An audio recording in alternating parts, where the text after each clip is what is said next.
வணக்கம், வாழ்க வளமுடன். நான் உங்கள் ஏஎல்பி ஜோதிடர் செல்வகுமார். பிரபஞ்ச சிவஜோதிட அன்பர்கள் அனைவருக்கும் நன்றி. இன்று நம்ம பார்க்க போற தலைப்பு இந்த காணொளியில கிரக இணைவுகள். அதாவது கிரகங்கள் ஒன்றோடு ஒன்று ஒரு குறிப்பிட்ட பாகையில இணையும் பொழுது பெரும்பாலும் அது பாதிப்புகளை தான் ஏற்படுத்து அப்படிங்கிறத நம்ம பார்க்குறோம். இப்போ அது சூரியன் சனியா இருக்கட்டும், அல்லது சனி செவ்வாயா இருக்கட்டும், அல்லது சூரியன் ராகுவா இருக்கட்டும், அல்லது கேது சந்திரனா இருக்கட்டும், இந்த மாதிரி கிரக இணைவுகள் வரும் பொழுது அவை பெரும்பாலும் ஒரு குறிப்பிட்ட காலகட்டத்துல ஜாதகருக்கு பாதிப்புகளை, குறிப்பாக உடல் ரீதியான பாதிப்புகள், உள்ள ரீதியான பாதிப்புகளை ஏற்படுத்துது அப்படிங்கிறத பார்க்கிறோம். சில கிரக இணைவுகள் இருக்கு, குறிப்பா குரு செவ்வாய் இணைவு, குரு சனி இணைவு, இதெல்லாம் பார்த்தீங்கன்னா பொருளாதாரத்துல போராட்டமான ஒரு நிலையை ஏற்படுத்துது, பெரிய பொருளாதார இழப்புகளை ஏற்படுத்துது அப்படிங்கிறத பார்க்கிறோம். அதே போல சில கிரக இணைவுகள் இருக்கு, சனி சுக்கிரன் இணைவு, செவ்வாய் சனி இணைவு, இந்த மாதிரி இணைவுகள்லாம் இருக்கும் பொழுது அது திருமண வாழ்க்கை, அதாவது கணவன் மனைவிக்கிடையே இருக்கக்கூடிய அந்த விஷயங்கள், இணக்கம், அதெல்லாம் பாதிக்குது அப்படிங்கிறத பார்க்கிறோம். இப்ப தொடர்ச்சியா நம்ம கிரக இணைவுகள், அதனால் ஏற்படக்கூடிய பாதிப்புகளை பல்வேறு காணொளிகள் வாயிலாக பார்க்க இருக்கிறோம். இதுல முதல் விஷயமாக நம்ம எடுத்துக்கொள்வது குரு கிரகத்தை பத்தி. குருங்கிற கிரகம் சூரிய குடும்பத்துல சூரியனுக்கு அடுத்ததாக மிகப்பெரிய ஒரு கோளாக திகழ்வது குரு கிரகம். இந்த குரு எனப்படும் வியாழன் கிரகம் இருக்கிற 9 கோள்கள்ல, அதாவது நம்ம சூரியன்கிற நட்சத்திரத்தையும் கோளா கணக்கிடுறோம் இந்திய ஜோதிடத்துல. சூரியனை தவிர்த்துட்டு பார்த்தோம்னா மீதம் இருக்கக்கூடிய 8 கோள்கள்ல மிகப்பெரியது குரு எனப்படும் வியாழன் கோள். சோ அந்த கிரகமானது மற்ற கிரகங்களோடு ஒரு குறிப்பிட்ட பாகையில இணையும் பொழுது அது ஜாதகருக்கு என்ன விதமான பாதிப்புகளை ஏற்படுத்துது அப்படிங்கிறத இந்த காணொளியில நம்ம பார்க்க போறோம். முதலாவதாக குரு சுக்கிரன் இணைவு. குரு அப்படிங்கிற கிரகமும் சுக்கிரன் அப்படிங்கிற கிரகமும் ஒரு குறிப்பிட்ட பாகையில ஒருவருடைய ஜாதகத்துல இணைஞ்சு இருக்கும் பொழுது, இணைவு அப்படின்னா சிம்பிளா புரிஞ்சுக்கோங்க, 2 கிரகங்களும் ஒரே கட்டத்துல இருக்கிறது, அல்லது வெவ்வேறு கட்டத்துல இருந்தாலும் இரண்டும் பாகை அப்படிங்கிற டிகிரி அடிப்படையில ஒன்றுக்கொன்று நெருக்கமாக இருக்கும் பொழுது இந்த பாதிப்புகள்லாம் ஏற்படுத்துதுங்குது அப்படிங்கிறத பார்க்கிறோம். இப்ப முதல்ல குரு சுக்கிரன் இணைவை பொறுத்த வரைக்கும் இவங்களுக்கு பரம்பரையிலேயே சில குறைபாடுகள் இருக்கும். அதாவது பரம்பரையில ஏதாவது உடல் ஊனமுற்ற குழந்தைங்க பிறக்கிறது, மூளை வளர்ச்சி குறைவான குழந்தைகள் பிறக்கிறது, அல்லது இந்த கீழ் உதட்டு பிளவு அப்படிம்பாங்க, மேல் உதட்டு பிளவும்பாங்க, அந்த மாதிரியான உருவ அமைப்புல குழந்தைகள் பிறக்கிறது. இந்த மாதிரி ஏதாவது ஒரு பரம்பரை ரீதியான குறைபாடுகள் அப்படிங்கிறது இருக்கும். அல்லது ஐக்கியூ கம்மியான குழந்தைகள் பிறக்கிறது, இது மாதிரி இருக்கும்.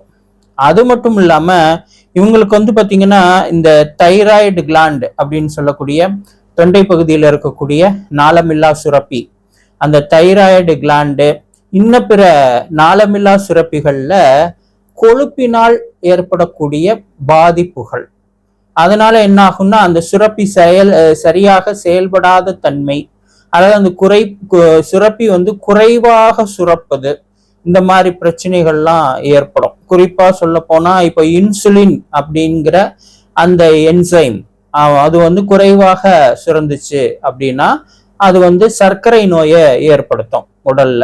இந்த மாதிரியான பாதிப்புகளை இந்த குரு சுக்கிரன் இணைவு அப்படிங்கிறது ஏற்படுத்துது.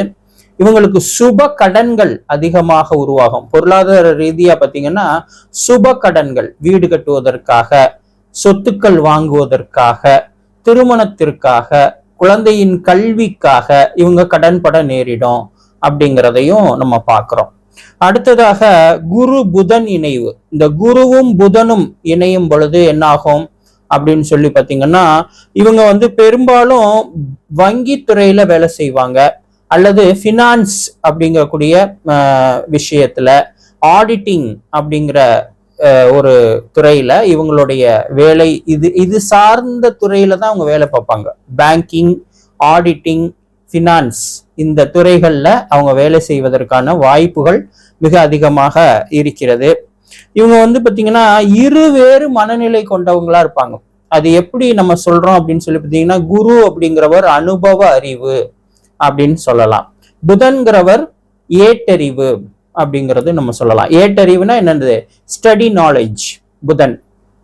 வேற குருங்கிறவர் வந்து எக்ஸ்பீரியன்ஸ், அதனால கெயின் பண்ணக்கூடிய நாலேஜ்.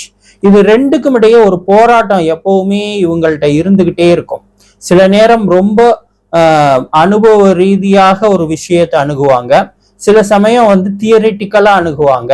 இந்த மாதிரி இருவேறு மனநிலை கொண்டவர்களாக இவங்க இருப்பாங்க அப்படிங்கிறத பாக்குறோம். அடுத்து இவங்களுக்கு கண்டிப்பாக மன வாழ்க்கையில பிரச்சனை இருக்கும். அதாவது கணவன் மனைவி உறவுலையும் திருமண வாழ்க்கையிலையும் பிரச்சனைகள் இருப்பதற்கான வாய்ப்புகள் மிக அதிகமாக இருக்கும் அப்படிங்கறத அதுவும் மேபி இந்த கேரக்டர்னாலதான். அதாவது இந்த ரொம்ப கால்குலேட்டிவா இருக்கிறது, எதையுமே ஓவர் அனலைசிங் பண்றது, இதனால வந்து கணவன் மனைவிக்குள்ள கருத்து வேறுபாடுகள், இந்த மாதிரி கோபதாபங்கள் ஏற்படுவதற்கான வாய்ப்புகள் இருக்கு.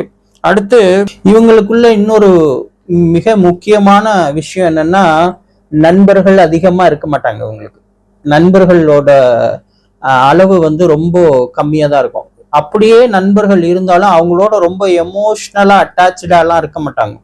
ரொம்ப கால்குலேட்டிவா தான் இருப்பாங்க எல்லா ரிலேஷன்ஷிப்லயுமே. அது கணவன் மனைவி உறவா இருந்தாலும் சரி, தாய் தந்தை உறவா இருந்தாலும் சரி, அல்ல சகோதரர்கள் கூட இருக்கக்கூடிய உறவா இருந்தாலும் சரி, மற்ற உறவினர்கள் கூட இருக்கிற உறவா இருந்தாலும் சரி, எல்லாத்தையுமே ரொம்ப கால்குலேட்டிவா தான் அவங்க வந்து அணுகுவாங்களே தவிர எமோஷனல் அட்டாச்மெண்ட் அப்படிங்கிறது இருக்காது. அதுவே பெரிய குறையாக இவங்களுக்கு இருக்கும் அப்படிங்கிறத பார்க்குறோம். அடுத்து இவங்களுக்கு நம்ம என்ன சொல்லலாம் அப்படின்னா, குருவும் புதனும் ஒருவரை ஒருவர் பார்த்து கொண்டால் அது நன்மை. குருவும் புதனும் சமசப்தமாக ஒருத்தரை ஒருத்தர் பார்த்துக்கிறாங்க அப்படின்னா அது ரொம்ப நன்மையை கொடுக்கும். ஆனா குரு புதன் இணைந்து இருக்கிறது ஒரு குறிப்பிட்ட டிகிரியில அப்படிங்கிறது அவ்வளவு சிறப்புடையது அல்ல அப்படிங்கிறத பார்க்குறோம். அடுத்து குரு ராகு இணைவு. குருங்கிறவர் முழு சுபகிரகம் அப்படின்னு பாராட்டப்படக்கூடியவர். நம்ம சுபகிரகம் அசுப கிரகம்னு ஏஎல்பியில பேசுறது இல்லை, பட் இங்க வந்து பாரம்பரியத்துல குருவை முழு சுபகிரகம்னு சொல்றாங்க, ராகுவை வந்து அசுப கிரகம் அப்படிங்கிற வரிசையில வச்சிருக்காங்க. இந்த குருவும் ராகுவும் இணையும் பொழுது என்ன நடக்கும் அப்படின்னா, பயங்கர டெக்கியா இருப்பாங்க. அவங்க ரொம்ப டெக்னாலஜியில சவுண்டா இருப்பாங்க. இப்ப லேட்டஸ்ட் டெக்னாலஜி என்னவோ, இப்போ கரண்ட்ல என்ன வந்து புதுசா டெக்னாலஜிஸ் வந்திருக்கோ எல்லாமே விரல் நுனியில வச்சிருப்பாங்க, அப்டேட்டடா இருப்பாங்க, எப்ப பார்த்தாலும் பயங்கர டெக்கியா இருப்பாங்க. அதே சமயத்துல வெளித்தோற்றம் ரொம்ப கண்ணியமா இருக்கும். குரு பகவான் அதோட கேரக்டரிஸ்டிக்ஸ் வெளித்தோற்றம் ரொம்ப கண்ணியமா இருக்கும்.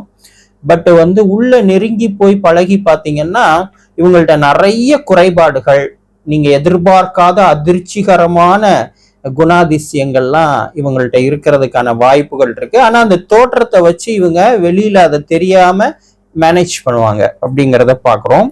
அடுத்து வந்து இவங்களுக்கு வந்து மன பாதிப்பு அதிகமா இருக்கும். மனம்ங்கிற விஷயம் ரொம்ப பாதிப்பா இருக்கும். நல்ல பொருளாதாரம் இருக்கும், ஆனா ஒரு 10 வருஷம் சம்பாரிச்சதை ஒரே வருடத்துல இழந்துருவாங்க. அந்த மாதிரி திடீர் பண இழப்புகள் அப்படிங்கிறது இவங்க வாழ்க்கையில நடக்கும் அடிக்கடி. அப்ப ஒரு பெரிய எஃபர்ட் எடுத்து ஒரு 5 வருஷம் 10 வருஷம் சம்பாரிச்சதெல்லாம் ஒரே நாள்ல இழந்துட்டு நிற்கக்கூடிய சூழ்நிலைங்கிறது இவங்களுக்கு இருக்கு.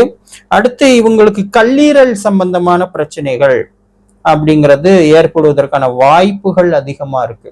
அப்போ ரொம்ப கேர்ஃபுல்லா இருக்கணும் அப்படிங்கிறத நம்ம பார்க்கிறோம். அடுத்து குரு சனி இணைவு. குருவும் சனியும் இணையும் பொழுது ரெண்டும் சம பலமுடைய கிரகங்கள். அந்த ரெண்டு சம பலமுடைய கிரகங்கள் இணையும் பொழுது என்ன நடக்குது அப்படின்னு பாத்தீங்கன்னா டாக்குமெண்டேஷன் ப்ராப்ளம் வரும். இவங்களுக்கு வந்து அதிகமான டாக்குமெண்டேஷன்ஸ் ப்ராப்ளம். அது ஒரு சொத்து வாங்க போனாலும் சரி, விற்க போனாலும் சரி, அல்லது ஒரு வாகனம் வாங்க போனாலும் சரி, விற்க போனாலும் சரி, எந்த ஒரு டாக்குமெண்டேஷன் அப்படிங்கிற விஷயத்துல போகும்போது இவங்க ரொம்ப கேர்ஃபுல்லா இருக்கணும். ஏன்னா கண்டிப்பாக பாதிப்புகளை ஏற்படுத்தும் அப்படிங்கிறத பார்க்குறோம்.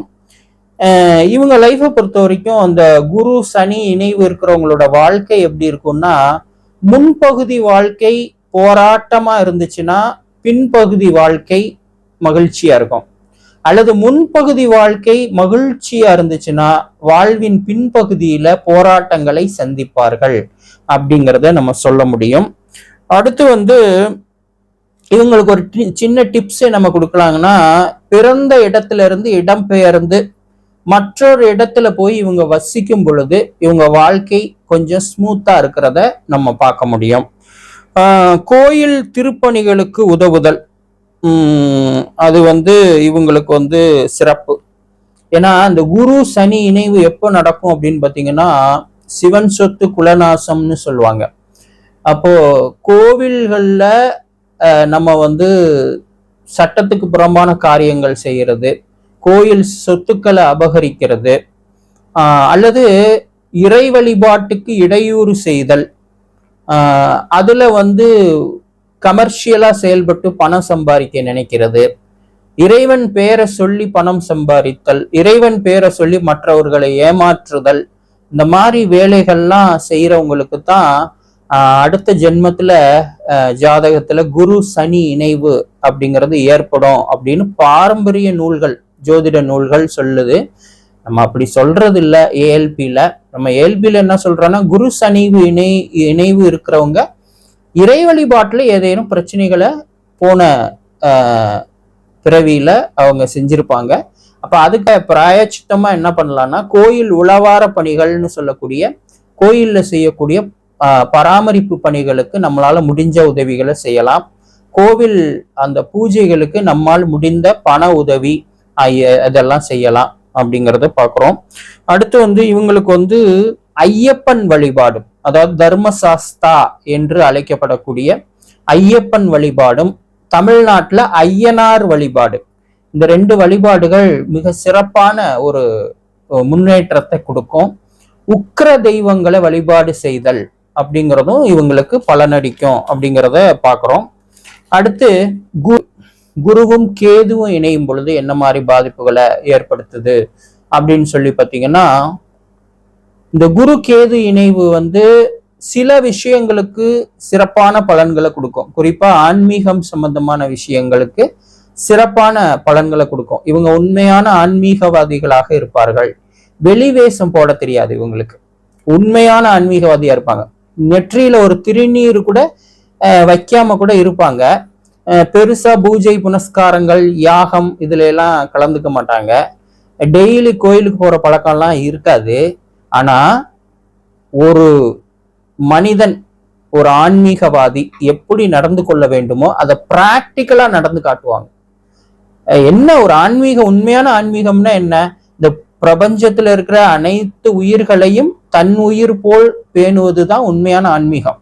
நம்ம டெய்லி கோயிலுக்கு போறதோ, விளக்கேற்றுறதோ, யாகங்கள் செய்யறதோ, அபிஷேகங்கள் செஞ்சு ஆராதனைகள் செய்யறதோ எல்லாம் ஆன்மீகம் கிடையாது. எல்லா உயிர்களையும் தன் உயிர் போல் எண்ணுவதுதான் உண்மையான ஆன்மீகம். அந்த ஆன்மீகத்துல இவங்க சிறந்தவங்களா இருப்பாங்க அப்படிங்கிறத பாக்குறோம்.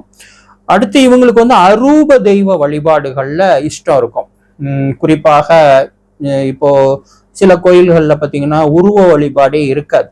ஒரு திருவிளக்கு வச்சிருப்பாங்க, அதை தெய்வமா வணங்குவாங்க. ஒரு அருவாள் வச்சிருப்பாங்க, அதை தெய்வமா வணங்குவாங்க. ஒரு சூலாயுதம் அல்லது ஒரு வேல் வச்சிருப்பாங்க, அதை தெய்வமா வணங்குவாங்க. ஒரு மரத்தையே தெய்வமா வணங்குவாங்க. இந்த மாதிரி ஒரு அரூப வழிபாடு அப்படிங்கிறதுல இவங்களுக்கு மிகப்பெரிய விருப்பமும், அதுல வந்து அந்த மாதிரி வழிபாடுகள் செய்தா இவர்களுக்கு முன்னேற்றமும் கிடைக்கும் அப்படிங்கிறத நம்ம பார்க்கிறோம். இவங்க வந்து நீதித்துறை சம்பந்தமான பணிகள்ல ஈடுபட்டிருப்பாங்க. குறிப்பாக ஒரு நீதிமன்றத்துல அலுவலர்களாக பணிபுரிவார்கள். கிளர்க்கியல் ஜாப்ஸ், ஜுடிஷியல் கிளர்க்கியல் ஜாப்ஸ்ல இருப்பாங்க. அல்லது வந்து ஒரு நல்ல வழக்கறிஞராக இருப்பதற்கான வாய்ப்புகள் இருக்கு. ஆனா வழக்கறிஞரா இருப்பாங்க, அதிகமா பேச மாட்டாங்க. ஒரு வார்த்தை 2 வார்த்தையிலேயே ஆர்கியூமெண்ட்டை க்ளோஸ் பண்ணிட்டு வின் பண்ணிடுவாங்க. அந்த மாதிரி ஒரு அதிகம் பேசாத வழக்கறிஞரா, ஆனா ஜெயிச்சு காட்டக்கூடிய வழக்கறிஞரா இருப்பாங்க. நீதிபதிகளாக இருப்பாங்க. நீதித்துறை சார்ந்த பணிகள் எதுல வேணாலும் இவங்க இருப்பாங்கங்கிறத பார்க்கலாம். இவங்களுக்கு வந்து குழந்தைகள் அப்படிங்கிற விஷயம் பிரச்சனையா இருக்கும். இவங்களுக்கு குழந்தைகள் பிறப்பு அல்லது குழந்தைகள் பிறந்துட்டா அதுக்கப்புறம் குழந்தைகளுக்கும் இவங்களுக்குமான டேர்ம்ஸ் இதுல எல்லாம் பிரச்சனை கண்டிப்பா இருக்கும். லிவர் அப்படின்னு சொல்லக்கூடிய கல்லீரல் சம்பந்தமான பிரச்சனைகளுக்கு இவங்களுக்கும் வாய்ப்புகள் இருக்கு. அதே போல இவங்களுக்கு வந்து எப்பவுமே ஒரு பெரிய கடன் இருந்துகிட்டே இருக்கும். ஏதாவது ஒரு விதத்துல ஒரு பெரிய கடன் அப்படிங்கிறது இருக்கும். அதுக்கு இஎம்ஐ கட்டிட்டு வட்டி கட்டிட்டு இருப்பாங்க அப்படிங்கிறத பாக்குறோம். அப்ப என்னன்னா இவங்க மேக்சிமம் இவங்க பேர்ல கடன் வாங்காம இருக்கிறது நல்லது. அடுத்து குரு சூரியன் இணைவு. இந்த குரு சூரியன் இணையும் பொழுது என்ன நடக்கும் அப்படின்னு சொல்லி பாத்தீங்கன்னா, தந்தை வந்து ரொம்ப ஆன்மீகவாதியா இருப்பார். ஆன்மீகத்துல அதிக ஈடுபாடு உடையவராக இருப்பாரு. அதே சமயத்துல கோபக்கார தந்தையாகவும் இருப்பார். ரொம்ப கோபம் வரும் அப்பாவுக்கு அப்படிங்கிறத பார்க்கலாம். இவங்களுக்கு வந்து அரசு பணிகளுக்கு முயற்சிகள் செஞ்சாங்கன்னா சாதகமாக அமையும். ஆனா ஒண்ணு 10ஆம் பாவகம் அப்படிங்கிற விஷயமும் இவங்க முயற்சி செய்யற காலகட்டத்துல சாதகமாக இருந்தால் கண்டிப்பாக இவங்களுக்கு அரசு பணிக்கான வாய்ப்புகள் ஏற்படும். சிவ வழிபாடு இவங்களுக்கு சிறப்பான பலன்களை ஏற்படுத்தும். இவங்களும் அப்படிதான், பிறந்த ஊரை விட்டு மாற்று இடத்துல போய் வசிக்கும் பொழுது வாழ்க்கையில நல்ல முன்னேற்றம்ங்கிறது கிடைக்கும். இவங்க ரொம்ப கேர்ஃபுல்லா இருக்க வேண்டியது, இவங்களுமே கடன் பிரச்சனைகள் அப்படிங்கிறத வாழ்க்கையில சந்திப்பாங்க. ஸோ கடன்கிற விஷயத்துல ரொம்ப எச்சரிக்கையா இருக்கணும் அப்படிங்கிறத பாக்குறோம். அடுத்து குரு சந்திரன் இணைவு. குருவும் சந்திரனும் இணையும் பொழுது இது வந்து பாரம்பரிய ஜோதிடத்துல வந்து நல்ல இணைவாக குறிப்பிடப்படுது. கஜகேசரி யோகம் அப்படிம்பாங்க. குரு சந்திரன் இணைவுன்னே சொல்லுவாங்க. இது வந்து மிக சிறப்பான பலன்களை தரும் அப்படிங்கிற மாதிரி பாரம்பரிய ஜோதிடத்துல சொல்றாங்க.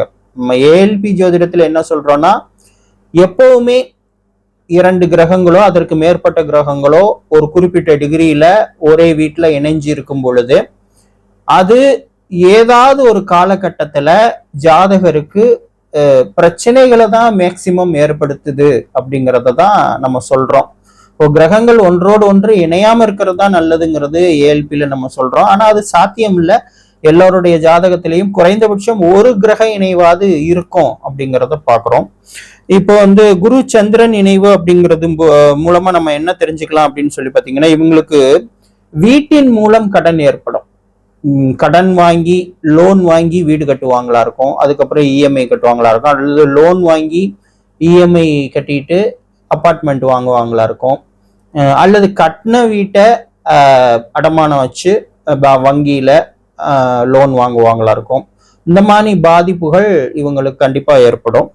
அடுத்து வந்து பாத்தீங்கன்னா, இவங்களுக்கு ஆன்மீக எண்ணங்கள் எப்பொழுதுமே மனசுல போயிட்டே இருக்கும் 24 hours. ஏன்னா சந்திரன்கிறவன் மனோகாரகன், அவனோட குருங்கிற ஆன்மீக கிரகம் இணையும் பொழுது எண்ணங்கள் வந்து ஆன்மீகம் சார்ந்தவையாக பெரும்பான்மையாக இருக்கும் அப்படிங்கிறத பாக்குறோம். இவங்க வசிக்கிற வீட்டின் அருகில ஏதாவது ஒரு வழிபாட்டு தலம் இருக்கும். ஒண்ணு கோவில் இருக்கும், அல்லது வந்து மசூதி, அல்லது ஒரு சர்ச்சு, ஏதாவது ஒரு குருத்வாரா, அல்லது ஏதாவது ஒரு வழிபாட்டு தலம்ங்கிறது இவங்க வசிக்கும் இடத்துக்கு மிக அருகில இருக்கும் அப்படிங்கிறத பாக்குறோம். இவங்க வந்து ரொம்ப கவனம் செலுத்த வேண்டியது உடல் எடையில. ஒபிசிட்டி ப்ராப்ளம் தான் இவங்களுக்கு பெரிய ப்ராப்ளம். ஸோ வந்து உணவு கட்டுப்பாடு, சரியான உடற்பயிற்சி இதெல்லாம் வந்து இவங்க மேற்கொண்டாங்கன்னா இந்த விஷயத்தை தவிர்க்க முடியும் அப்படிங்கிறது நம்ம சொல்ல முடியும். அடுத்து குரு செவ்வாய் இணைவு. இந்த குரு செவ்வாய் இணைவையும் பாரம்பரியத்துல நல்ல இணைவாக குறிப்பிடுறாங்க. குரு மங்கள யோகம் அப்படின்னே சொல்லுவாங்க. ஆனா நம்ம ஏஎல்பி ஜோதிடத்துல குரு செவ்வாய் இணைவை பொறுத்த வரைக்கும் நம்ம என்ன சொல்றோம்னா, தந்தையோட பரம்பரையில சொத்து பிரச்சனை இருக்கும். நம்ம தாத்தாக்கள் கூட அவங்களுக்குள்ளேயோ, அல்லது நம்ம தந்தை சித்தப்பா பெரியப்பாக்குள்ளேயோ, அல்லது நமக்கும் நம்ம சகோதரர்களுக்கிடையோ ஏதாவது ஒரு தலைமுறையில இருந்து சொத்து பிரச்சனை இருக்கும். அது ரொம்ப நாள் நீடிக்கும். தலைமுறையா நீடிக்கிற மாதிரி பிரச்சனைகள், சொத்து பிரச்சனைகள் வந்து இருக்கும் இவங்களுக்கு. அடுத்து வந்து கோபம் வந்து ரொம்ப அதிகமா வரும். அது நியாயமான கோபமாகவும் இருக்கும். ஆனா அவ்வளவு கோவப்பட தேவையில்லை, ரியாக்ட் பண்ண தேவையில்லை, பட் கோவப்படுவாங்க. இவங்களுக்கு வந்து சிறப்பினை தருவது முருகன் வழிபாடு. அதிலும் குறிப்பாக திருச்செந்தூர் திருக்கோயில் சென்று வழிபாட்டு செய்வது இவங்களுக்கு மிகப்பெரிய முன்னேற்றங்களை ஏற்படுத்தும் அப்படிங்கிறத பார்க்குறோம். அந்த சீருடை பணியாளர்கள்ல உயர் பதவிகள்ல இருக்கிறவங்க, ஐஜியா இருக்கிறவங்க, அந்த மாதிரி டிஜிபியா இருக்கிறவங்க, இந்த மாதிரி உயர் பதவிகள் போலீஸ் துறையில, அதே மாதிரி இராணுவத்துல வந்து லெப்டினன்ட் கர்னல் அப்படின்னு சொல்லுவாங்க. மிக உயரிய பதவிகள்ல இராணுவத்துல இருக்கிறவங்க, ஏர்ஃபோர்ஸ்ல இருக்கிறவங்க, நேவியில இருக்கிறவங்க, இது மாதிரி சீருடை பணியாளர்கள் அப்படிங்கிற துறையில உயர் பதவிகள்ல இவங்க இருப்பாங்க அப்படிங்கிறத பார்க்க முடியும். அடுத்து அட்மினிஸ்ட்ரேஷன், அதாவது நிர்வாகம் சம்பந்தமான இடங்கள்ல, தனியார் துறையா இருந்துச்சுன்னா நிர்வாகம் சம்பந்தமான இடங்கள்ல இவங்க வேலை பார்ப்பாங்க. அட்மினிஸ்ட்ரேஷன் டிபார்ட்மெண்ட்ல உயர் பதவிகள்ல இவங்க இருப்பாங்க. பாலிடிக்ஸ்ல இந்த குரு செவ்வாய் இணைவு இருக்கிறவங்க பாலிடிக்ஸ்ல நல்லா சைன் பண்ணுவாங்க, உயர் பதவிகளுக்கு போவாங்க அப்படிங்கிறத நம்ம சொல்ல முடியும். இவங்க வந்து ஸ்ட்ரைட் ஃபார்வர்டா இருப்பாங்க, எதையுமே மனசுல வச்சுக்க மாட்டாங்க, மூஞ்சிக்கு நேரா சொல்லிடுவாங்க. இந்த சபை நாகரீகமாக பேசுவது, மற்றவர்கள் மனம் நோகாம பேசுறதெல்லாம் இவங்களுக்கு தெரியாது. சரினா சரி, தப்புனா தப்பு அப்படின்னு மூஞ்சிக்கு நேரா பேசிடுவாங்க.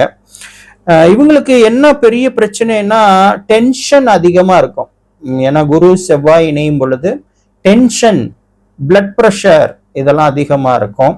அதே போல கொலஸ்ட்ரால் ப்ராப்ளம், பிளட்ல வந்து கொலஸ்ட்ரால் லெவல் வந்து இவங்க அடிக்கடி செக் பண்ணிக்கிட்டே இருக்கணும். ஏன்னா கொலஸ்ட்ரால் லெவலால பிளட்ல ப்ராப்ளம் வரும், அதனால ஹெல்த் அஃபெக்ட் ஆகும். ஃபேட்டி லிவர் அப்படின்னு சொல்லக்கூடிய அந்த கொழுப்பு வந்து கல்லீரல்ல சேர்றதுனால ஏற்படக்கூடிய ஃபேட்டி லிவர் அப்படிங்கிற பிரச்சனை இவங்களுக்கு ஏற்படுவதற்கான வாய்ப்புகள் அப்படிங்கிறது இருக்கு.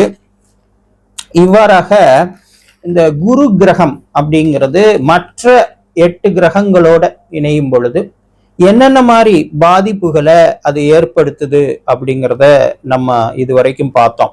உடல் ரீதியா என்ன பாதிப்புகள், மன ரீதியாக என்ன பாதிப்புகள், உறவுகள் ரீதியாக என்ன பாதிப்புகள், பொருளாதார ரீதியாக என்ன பாதிப்புகள்ங்கிறதையெல்லாம் நம்ம பார்த்தோம். இந்த குரு கிரகம் மற்ற கோள்களோடு இணைந்து பாதிக்கப்படும் பொழுது ஏற்படக்கூடிய பாதிப்புகளுக்கு நம்ம ஒரு பெரிய பரிகாரம் கூட சொல்ல முடியாது, ஒரு உபாயமாக, ஒரு சஜஷனாக நம்ம என்ன சொல்லலாம் அப்படின்னு சொல்லி பார்த்தீங்கன்னா, குரு கிரகம் பாதிக்கப்பட்டிருந்தாலே நம்ம என்ன பண்ணணும்னா ஏழை குழந்தைகளின் கல்விக்கு உதவ வேண்டும். அது நீங்க பொருளாதார ரீதியா தான் உதவணுங்கிறது இல்லை. ஒரு குழந்தைக்கு ஒரு ஈவினிங் ஒரு டியூஷன் எடுக்கலாம். நமக்கு வந்து படிப்பறிவு இருந்துச்சுன்னா ஒரு இலவசமாக டியூஷன் எடுக்கலாம். அல்லது அந்த குழந்தைக்கு வந்து ஒரு நல்ல ஆசிரியரை வந்து நம்ம காமிச்சு கொடுக்கலாம். இன்னும் நல்ல படிப்புகளை அறிமுகப்படுத்தி அவங்கள அதுல கைட் பண்ணலாம். நல்ல கல்லூரிகளை அறிமுகப்படுத்தி அதுல கைட் பண்ணலாம்.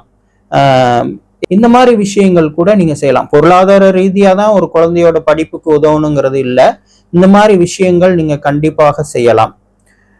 இன்னொரு விஷயம் நம்ம என்ன சொல்றோம்னா, குரு கிரகம் பாதிக்கப்பட்டிருக்கிறவங்க ஜாதகத்துல குரு வந்து அட்சய லக்னத்திற்கு 6, 8, 10, 12ல அமர்ந்திருக்கிறாரு அப்படின்னாலும், அல்லது குரு கிரகத்தோட சனி, ராகு, கேது மாதிரி கிரகங்கள் இணைவு பெற்று பாதிக்கப்பட்டிருந்தாலும் அவங்க மற்றவர்களுக்கு அறிவுரை கூறுபவதை தவிர்க்க வேண்டும்.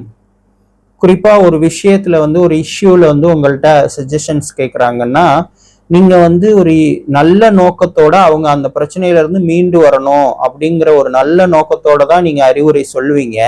ஆனா அதை அவங்க பயன்படுத்தினாங்கன்னா அவங்களுக்கு பிரச்சனை வரும்.